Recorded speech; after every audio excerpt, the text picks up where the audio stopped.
Assalamu alaikum. Bienvenue dans De l'ombre à la lumière. Cet espace où je dépose ce que mon cœur a traversé. De ma conversion aux épreuves qui ont rapproché mon cœur d'Allah, je partage avec toi les lumières qu'il a mises sur mon chemin, dans l'espoir que chaque mot t'apporte douceur et apaisement pour ton âme. Inch'Allah.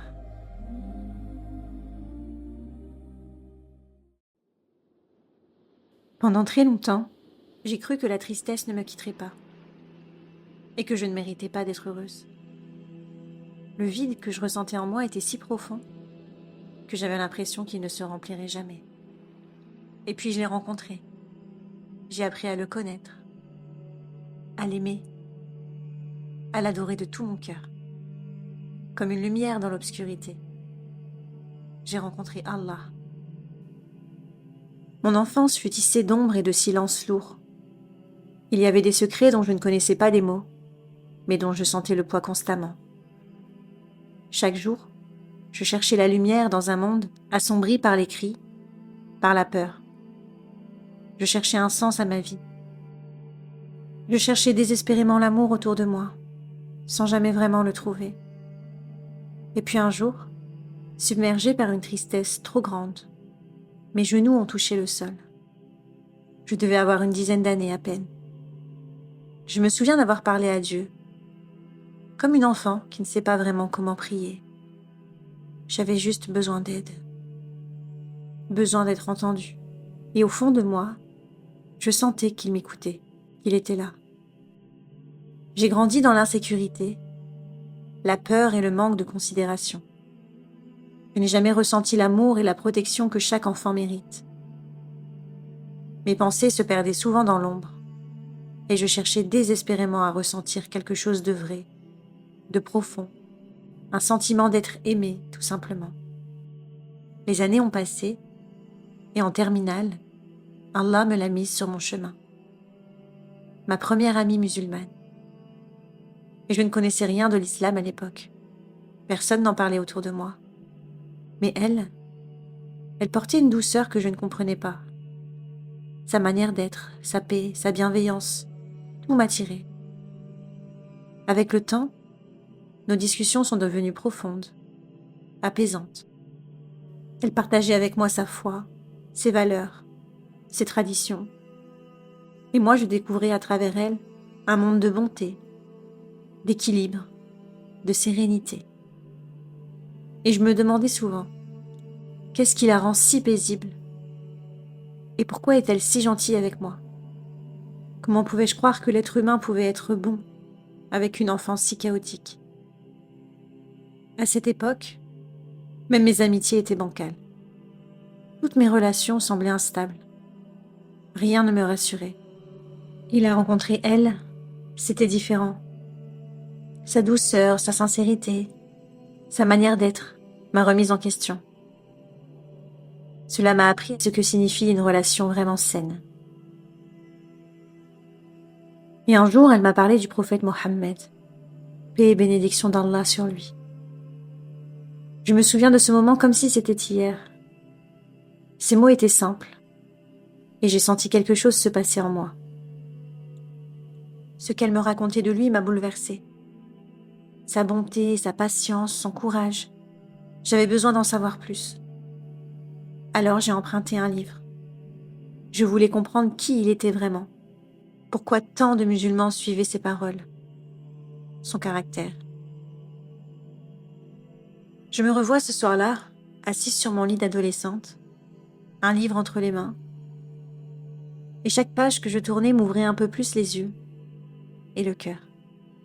Je m'arrêtais souvent pour respirer, submergée par l'émotion. J'ai pleuré de gratitude, de savoir qu'un homme aussi bon avait réellement existé. Son histoire parlait d'un homme de paix, d'un guide qui avait traversé tant d'épreuves sans jamais cesser d'être juste, doux. Ses traits de caractère, sa façon d'aimer Allah, tout me touchait profondément. Jusqu'à ce jour-là, j'avais du mal à croire en la bonté humaine. Autour de moi, les gens avaient été souvent source de blessures. Je m'étais construite dans la méfiance, dans la peur, et persuadée que l'amour sincère n'existerait pas pour moi. Mais à travers lui, à travers le prophète Mohammed, paix et bénédiction d'Allah sur lui, j'ai réappris à aimer l'humain. J'ai compris que la bonté, la vraie, existe et qu'elle peut même illuminer les cœurs les plus abîmés. Je crois que ce soir-là, quelque chose s'est passé en moi. Et à côté de ça, la situation à la maison devenait de plus en plus compliquée. Avec ma mère, les tensions s'accumulaient, les disputes éclataient. Je me sentais de plus en plus seule. Mon grand frère, lui, avait toujours été mon refuge. Je passais souvent du temps chez lui. C'était d'ailleurs les seuls moments où je me sentais un peu en sécurité. Ma sœur, elle, semblait distante, écrasée par des secrets trop lourds qu'elle ne pouvait partager. À 18 ans, j'ai dû prendre une décision difficile. Quitter le logement de ma mère. Fuir n'était pas facile, mais c'était vital. Fuir pour trouver la paix, pour pouvoir enfin me reconstruire. Je me suis retrouvée face à de nouvelles responsabilités. Tout était à construire. Ces moments étaient effrayants, mais ils étaient aussi nécessaires. Et dans ce tumulte, chaque discussion avec mon ami devenait une révélation, un espoir. J'apprenais sur l'islam, sur une spiritualité pleine de sens, de chaleur et de compassion. Parfois, je mettais le foulard simplement pour aller chez elle, chez ses parents, ressentant cette protection, cette sérénité qui m'était offerte. Ils sont devenus comme une seconde famille pour moi, m'accueillant avec une douceur et une générosité que je n'avais jamais connue auparavant. Chaque moment passé avec eux me rappelait que le monde pouvait être rempli de bonté. C'était étrange, presque nouveau pour moi, de me sentir appréciée sans qu'on attende quoi que ce soit en retour. Je découvrais ce que pouvait être une vraie chaleur humaine, sans jugement ni condition. Et pour tout ça, qu'Allah les récompense. Entre-temps, mon grand frère, celui qui avait toujours été mon refuge, sombrait dans le désespoir. Il traversait des moments si sombres qu'il en venait à vouloir mettre fin à ses jours. À seulement 19 ans, j'ai dû prendre une décision qui brisait mon cœur. Signer une décharge pour l'envoyer à l'hôpital psychiatrique, car ma mère était incapable de le faire, écrasée par la douleur de voir son fils dans cet état. Je me souviens du regard de mon frère ce jour-là, rempli de colère et de reproches. Moi, celle qui l'avait toujours protégé, je devais maintenant être celle qui le mettait à l'abri de lui-même, en le séparant du monde qu'il connaissait. Le poids de cette responsabilité était immense. Et le soir, lorsque je me retrouvais seule, le silence me dévorait. Les peurs, les regrets, la tristesse de voir mon frère souffrir, tout revenait me hanter. Je me sentais déjà seule. Ma mère et ma sœur ne me parlaient plus, et maintenant lui aussi s'éloignait de moi. Alors je me demandais souvent, qu'est-ce que je deviendrais si même mon frère me tournait le dos? Les soirs étaient les plus durs. Je pleurais longtemps, jusqu'à ne plus avoir de force. Et dans ces moments-là, je repensais à mon amie.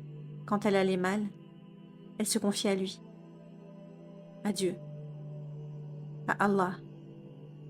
Et moi, pourquoi ne pas essayer finalement? Au fond de moi, j'ai toujours senti qu'un Dieu existait, qu'une force supérieure pouvait m'aider. Quand je repense à ce moment où j'avais prié petite, et à ce moment juste avant ma véritable première prière, j'y vois la même intention, le même instinct, le même besoin de déposer mon cœur entre ses mains. Subhanallah. Petit à petit, l'idée a grandi dans mon cœur. Qui mieux qu'Allah pouvait m'aider? Et quelques jours avant, j'avais écrit les étapes de la prière sur un papier. Et un soir, seule dans ma chambre, j'ai décidé de me lancer.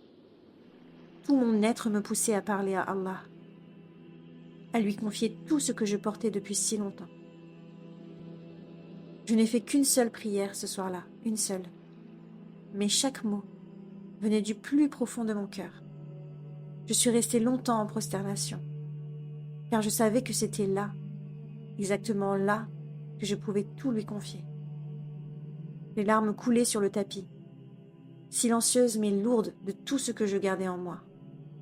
Chaque mot murmuré, chaque geste, chaque souffle, c'était comme si mon âme se vidait peu à peu de son poids. Je sentais une paix que je n'avais jamais connue. Une petite lueur d'espoir perçait l'obscurité. Et pour la première fois depuis tant d'années, je savais que je n'étais plus seule. Cette unique prière restera gravée à jamais dans ma mémoire, comme un pont entre mes blessures passées et le chemin de lumière qui s'ouvrait devant moi. Quelques jours après cette prière, j'ai récité la shahada, seule chez moi. J'étais officiellement musulmane, et ma soif d'apprendre devenait de plus en plus grande. Je voulais comprendre, connaître, et officialiser aussi aux yeux de tous ce lien que je ressentais avec Allah. Alors quelques mois plus tard, pendant le Ramadan 2008, je suis allée à la mosquée. Je me souviens de ce jour. J'étais stressée, mais en même temps tellement heureuse, reconnaissante. Rentrer dans cette mosquée, voilée, me procurait un sentiment réconfortant, comme si on m'enveloppait d'amour, comme si on me disait « tu es à ta place ». Je me tenais là, au cœur de cette mosquée, avec mon cœur battant la chamade. Je répétais dans ma tête les mots de la shahada, encore et encore, de peur de me tromper. Chaque syllabe était si précieuse, si lourde de sens. Je voulais les prononcer parfaitement. J'étais avec quelques amies, et nous nous sommes mis en ronde. Elles étaient tout autour de moi. Et puis doucement, avec tout mon cœur, après la sœur qui m'avait accueillie, je me suis lancée. Ashhadu an la ilaha illallah wa ashhadu anna Muhammadan Rasulallah. J'atteste qu'il n'y a de divinité digne d'être adorée qu'Allah, et j'atteste que Mohammed est le messager d'Allah. Ces mots, c'était moi qui les prononçais, et c'était Allah qui les recevait. Un poids immense venait de se lever de mon cœur comme lors de ma première prière, une sérénité qui a traversé chaque fibre de mon être. Subhanallah, je n'avais jamais ressenti quelque chose d'aussi pur, d'aussi vrai. J'ai compris à ce moment-là que j'étais exactement au bon endroit, au bon moment. Et puis il y avait le regard de mon ami. C'est là que j'ai compris ce qu'était vraiment l'amitié fillah. Je regardais autour de moi toutes ces sœurs et je sentais une chaleur, un amour sincère, alors que je ne les connaissais même pas pour la plupart. Ce moment, simple, mais tellement intense, m'a donné la certitude que je n'étais plus seule, que je pouvais avancer malgré toutes mes blessures, avec Allah et tout l'amour qu'il dispersait autour de moi. C'était le début d'un chemin nouveau, un chemin de foi, de lumière et d'espoir. Je savais que chaque pas que je ferais désormais serait accompagné et que cette connexion avec Allah serait ma force, ma consolation. Ce moment a changé ma vie à tout jamais. Un moment que je n'oublierai jamais. Un moment que j'ai partagé avec mon ami, encore à mes côtés aujourd'hui. Allahumma barik.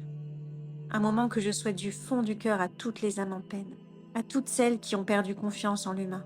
Notre Créateur a tellement plus à nous offrir. Si seulement on savait. En prononçant ces mots, j'ai senti ma vie basculer.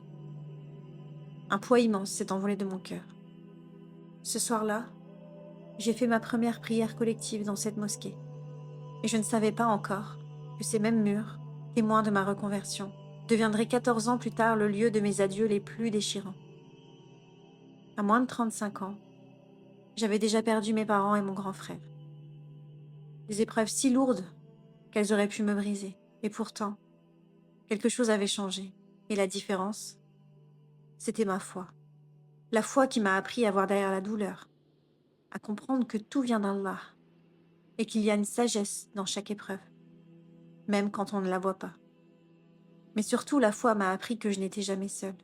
À chaque épreuve, à chaque perte, Allah était là, me soutenant, me guidant, me prouvant son amour et sa miséricorde.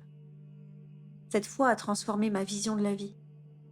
Elle m'a donné la force de continuer, la patience et la certitude que même dans les moments les plus sombres, il ne nous abandonne jamais. Sa promesse du paradis est vérité. Je n'ai jamais ressenti cet amour lorsque j'étais enfant. Jamais. Mais aujourd'hui, je peux le dire avec fierté et sans l'ombre d'un doute. Allah m'aime. J'ai appris à le connaître et je sais qu'il éprouve ce qu'il aime et je sais que personne ne pourra m'aimer comme lui. Et je veux te le dire, à toi qui m'écoutes. Allah t'aime toi aussi. Il t'aime d'un amour que personne ne pourra jamais t'offrir. Il t'aime malgré tes failles, malgré ton passé, malgré tout ce que tu crois être trop ou pas assez. Il t'aime parce qu'il est Ar-Rahman, le tout miséricordieux, et aussi parce qu'il est Al-Wadoud, le plus aimant, le plus affectueux, celui dont l'amour enveloppe nos cœurs et guérit nos blessures. Et si aujourd'hui je peux le dire avec certitude, c'est parce que je l'ai ressenti. Cet amour m'a guéri, relevé, apaisé. Et c'est tout ce que je te souhaite à toi aussi. Alhamdulillah. Qu'Allah nous accorde une paix et une sérénité dans nos cœurs et nous pardonne nos manquements. Qu'il protège et préserve nos familles, guide nos proches loin de sa lumière et nous accorde le paradis avec ceux qu'on a aimés ici-bas.